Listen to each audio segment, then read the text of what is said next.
Les différentes façons de faire de la location courte durée, c'est ce qu'on va voir dans cet épisode et ça commence maintenant. Salut, c'est Mathieu, créateur New Mouvement des Super-Hôtes et dans cet épisode, on va voir ensemble les différentes façons d'exploiter et de faire de la location courte durée. Mais avant ça, si tu souhaites avoir toutes les techniques, les astuces, les stratégies et les outils pour te créer des revenus passifs et remplacer petit à petit ton salaire et atteindre ton indépendance financière, clique sur le bouton s'abonner et sur la cloche pour être sûr de ne rien manquer. Alors je fais cette vidéo parce qu'il y a beaucoup de personnes qui me demandent « Ouais mais Mathieu, ok la courte durée, c'est bien mais voilà, quelles sont les différentes options? Comment est-ce qu'on peut se lancer? Est-ce qu'on est obligé d'acheter un appartement ou pas? Quelles sont les différentes alternatives ?» Alors ce qui se passe c'est qu'il y a différentes alternatives que je vais te partager ici. Et on va voir ça tout de suite, donc là je vais switcher, hop. Donc les différentes méthodes, donc première méthode, on rentre tout de suite dans le vif du sujet, c'est tout simplement la maison d'hôte. Donc l'idée de la maison d'hôte, c'est que tu vas accueillir des voyageurs, donc toi tu vis dans la maison ou tu es dans la maison et les voyageurs vont avoir une chambre, ils auront accès à un espace commun et tu fourniras des services tels que le petit déjeuner par exemple.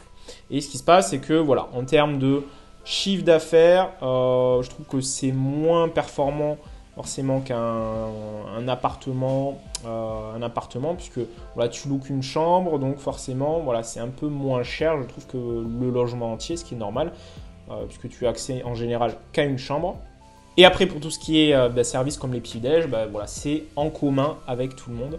Donc voilà, c'est un business model qui peut être intéressant, surtout dans les villes, on va dire, à forte tendance touristique. Ça veut dire que les maisons d'hôtes, ça va être surtout des touristes qui vont en général aller ici. Donc si tu es dans une zone touristique et que tu n'as pas forcément beaucoup de budget, tu peux voilà, faire de la maison d'hôte. Ça peut être intéressant. Après, tu as la possibilité de louer une chambre. C'est-à-dire que là, pareil, même si tu n'as encore pas trop de budget pour acheter un appartement, tu as la possibilité de louer une de tes chambres. Donc tu peux louer toute l'année, il n'y a pas de limitation.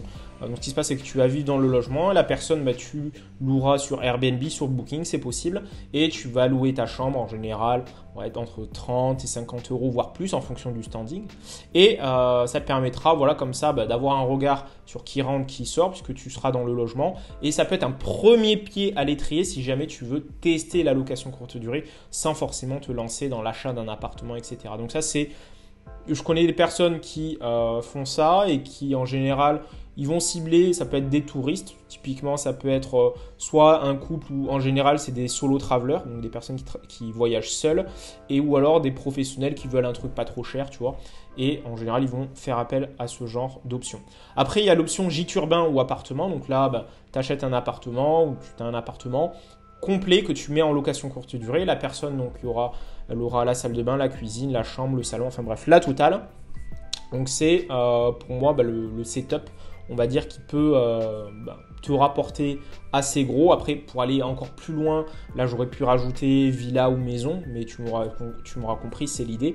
Et le fait de louer un logement entier, ça te permettra justement de maximiser ton chiffre d'affaires. Par contre, il y a quand même beaucoup de contraintes, puisque dans certaines villes, tu dois faire un changement d'usage, de destination, etc. Donc c'est quand même assez embêtant. Donc il faut vraiment te renseigner là par contre.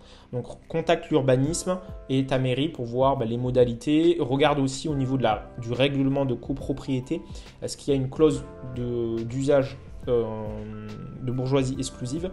Si c'est le cas, tu ne peux pas faire de la location courte durée. Donc il faut être vigilant par rapport à ça et faire les choses dans les règles. Après, tu as également la possibilité pour ces mêmes logements, plutôt que de louer des nuits, tu peux faire ce qu'on appelle du day use. Donc le day use, c'est quoi? C'est que tu vas louer à des personnes qui vont arriver pendant la journée. Ça peut être des pros qui veulent arriver l'après-midi, ils sont en transit, ils ont un train qui arrive, qui part tard le soir, mais ils n'ont pas forcément envie de rester dans un bar tout le temps, donc ils vont prendre ce genre d'options.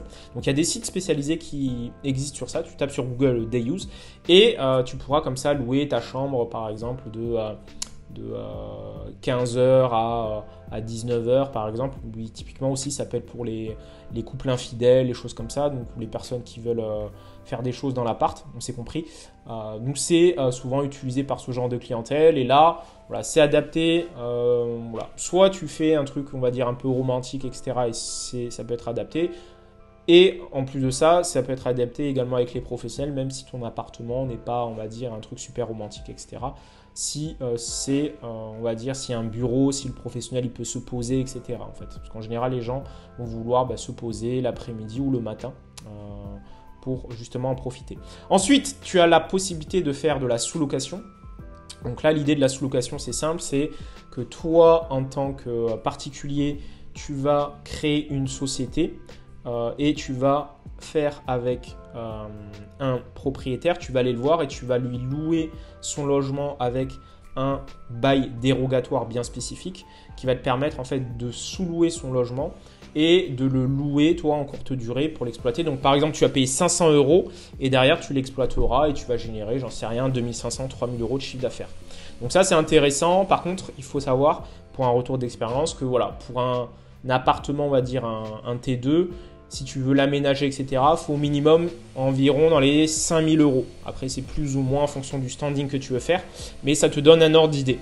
Ensuite, tu as une conciergerie. Donc la conciergerie, c'est quoi? L'idée, c'est que tu vas exploiter les biens d'autres personnes. Où là, pareil, il va falloir que tu crées une société dédiée avec des statuts bien spécifiques, faire des contrats spécifiques avec les proprios. Et en termes de cash flow, pareil pour la sous-location, tu vas faire environ entre 500 et 1000 €, voire plus par appartement. Ça dépend. Plus l'appartement est grand, j'ai remarqué, et plus il est mieux situé et plus derrière tu augmentes ton cash flow. Et pour la conciergerie, en moyenne dans les petites villes, tu es entre 250 et 350 € de cash flow, et dans les grosses villes tu peux monter jusqu'à 400-500 € de cash flow par appart. Ça dépend également du standing des appartements, et pour avoir à travailler avec des conciergeries, je te déconseille de prendre les petits studios, etc. Prends plutôt des grands appartements. Parce que plus le chiffre d'affaires est important, vu que tu es en général en commission à 20%, plus ça va être intéressant pour toi. Et enfin, il y a tout ce qui est local commercial.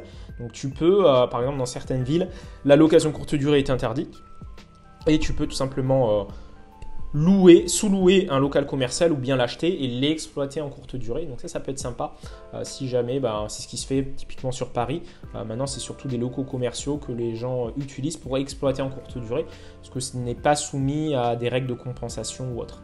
Donc voilà pour ce qui est de cet épisode. Donc j'espère que ça t'a éclairci, ça t'a donné un peu plus de clarté. Donc j'en dis pas plus.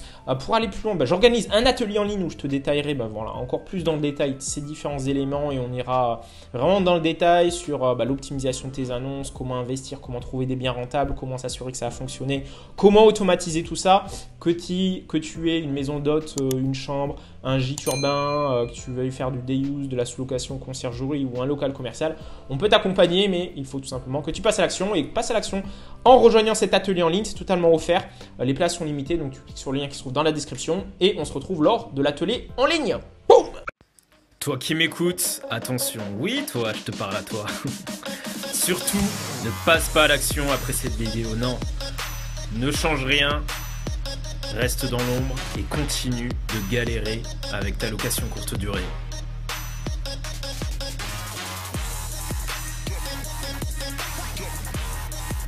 Et puis bon, si t'es encore là, c'est que t'es chaud, donc vas-y, passe à l'action.